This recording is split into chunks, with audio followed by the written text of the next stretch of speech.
Today on the Commanders Report, we have 6 potential Commanders breakout candidates for the 2024 season, and I'm going to tell you whether to buy, sell, or hold stock in those players for this season. But before we get into these players individually, let me ask you guys this question. Are you buying, selling, or holding stock in the Washington Commanders as a whole, as a team? Are you buying stock, holding stock, or selling stock? To give me a B for buy, S for sell, or H for hold, and make sure you guys stick around to the end of today's show because I will give my answer to whether I'm buying, selling, or holding stock on the Commanders this year at the end of the program.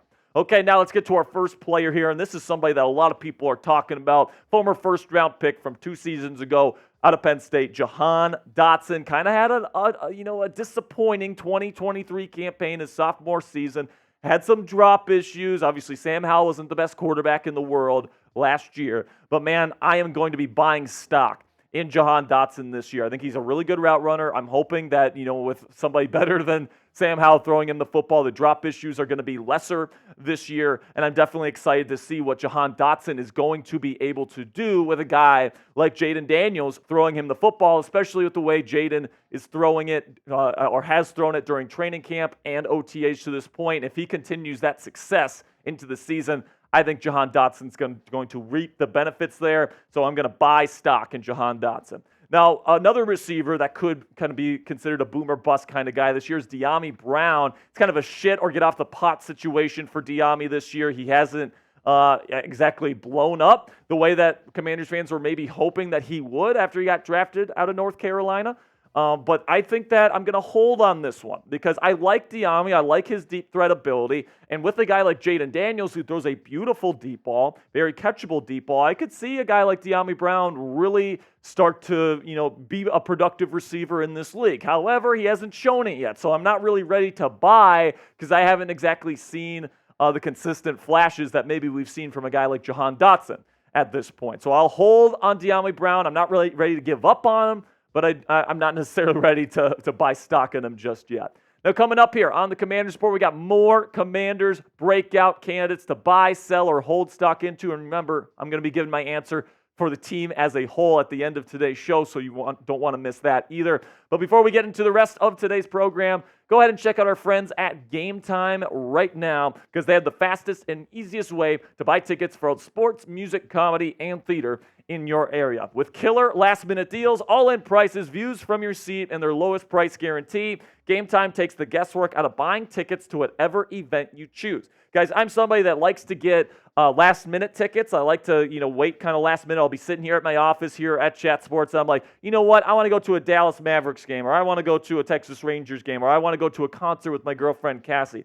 So all I do is I take out my Game Time app. It's the only ticketing app I have on my phone, and for a reason. And it's absolutely fantastic. And what I love about Game Time and their app is they get the lowest price guaranteed, all-in pricing so you don't get slapped with crazy fees at checkout, and then flash deals as well, which I love, which is perfect for me because I get tickets last minute. And Game Time actually rewards me for that because I get even cheaper tickets the closer I wait to my event. Take the guesswork out of buying tickets with Game Time today. Download the Game Time app, create an account, and use code CHATSPORTS. That's one word, all caps, CHATSPORTS. It's right down there in the bottom of your screen right now for $20 off your first purchase. Terms apply. Again, create an account and redeem code CHATSPORTS for $20 off. Download Game Time today. Last minute tickets, lowest price, guaranteed.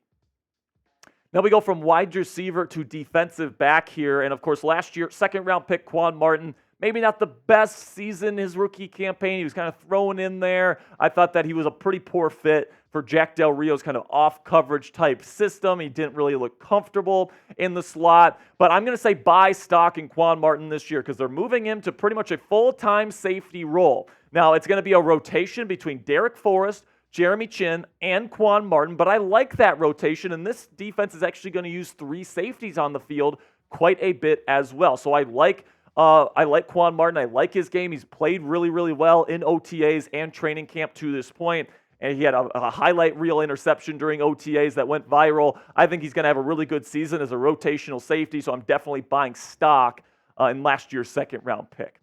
Okay, now we get to another defensive back that's obviously very high drafted. Last year's first-round pick Emmanuel Forbes, which this team is clearly intending to be their number one cornerback this year. So if he fails, this secondary is most likely going to fail at this position. So a lot of pressure on Emmanuel Forbes this year, and I'm going to say hold right now. Now, in training camp to this point, he has played really, really well. He's holding his own against the legit number one wide receiver in Terry McLaurin in practices right now. That's a very encouraging sign. And in this defense with Dan Quinn and Joe Witt Jr., where they ask their corners to be super aggressive, go get interceptions, that's perfect for Emmanuel Forbes because he is a ball hawk. That's what he was known for at Mississippi State, and he's going to be able to be aggressive with those long arms and win at the catch point. I think it's a really good fit. However, he is still really skinny. He was the lowest graded run defending corner in football last year because he's just not strong enough to hold up against these bigger receivers that block him, and I think that's going to be an issue again this year, but I am holding because I do still believe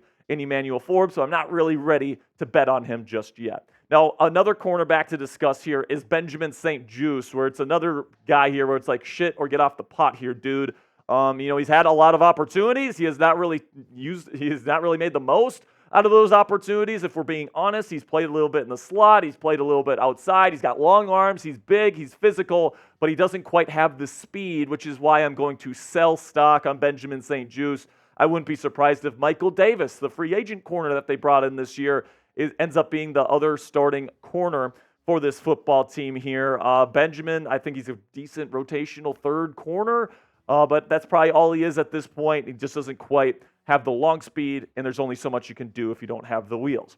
All right, now still to come, Jamin Davis. Do I think he's going to have a breakout season? My answer may surprise you guys, so make sure you stick around. But first, make sure you click that subscribe button if you haven't already. We got breaking news coverage if the Commanders make a move, daily Commanders videos breaking down the latest from Commanders training camp. It's all 100% free. We also have a weekly live show every single Thursday at 5 p.m. Eastern Time. And we're getting close to 20,000 subscribers already on our channel, guys, so we really do appreciate all of your support. If you want to join us and join our family today, make sure you click that subscribe button right now. So when it comes to Jamin Davis, the linebacker here, they're using him as almost like a walk-up kind of hybrid linebacker edge rusher this year is kind of what they plan on doing with him. They're also going to blitz a lot with Bobby Wagner and Frankie Louvu. This is going to be a team that blitzes probably more than any other team in the National Football League, and Jamin's going to be a big part of that. And I'm going to say buy stock in Jamin Davis because I think that he's very comparable to Micah Parsons. Now, Parsons is a different animal, all right? He's bigger, he's stronger than Jamin, but Davis is a similar type of player. He's athletic, he's big, he is extremely strong, he's got a great first step, and he's really good as a blitzer. That's always been his MO as a blitzing linebacker, right? Athletic, can get sideline to sideline. I think that, going into this season, he's going to be used in a lot of different ways. He's going to line up in a lot of different alignments, and he's going to be that chess piece that Dan Quinn and Joe Witt Jr. use on that defense, similar to how they use Micah Parsons, all right? So I think that Jamin is going to have a really good season, and he's probably going to, I think he might get a good second contract here with the Washington Commanders. I think it's going to be that good. Now, we get to the moment of truth here. You guys let me know whether you were buying, selling, or holding stock in the Commanders at the beginning of today's show. But what about me? Am I buying stock in the Commanders being a breakout team this year? Well, the answer to that is I'm holding right now. All right, if you would have asked me maybe a couple weeks ago or a couple months ago, I probably would have said sell. Okay, and there is reasons to sell, right? The offensive line still has a lot of question marks, especially at offensive tackle. The cornerback room still has a lot of questions. Emmanuel Forbes will be a big part of that, right? So I think that Dan Quinn is going to have to patch up a lot of the deficiencies in this roster in order to make a playoff run. But hey, man, I really believe in Dan Quinn. I think he's an excellent culture builder. I really believe in Jayden Daniels, who I think is a superstar in waiting in this league. I like the talent. Skill player-wise on offense. I like the front seven on the defense. There's lots of things to like about this Washington Commander team, and I do think this team is a team on the rise. Will they make the playoffs this year? I guess we'll see how well the offensive line holds up, how well the secondary holds up, how well Jayden plays this year.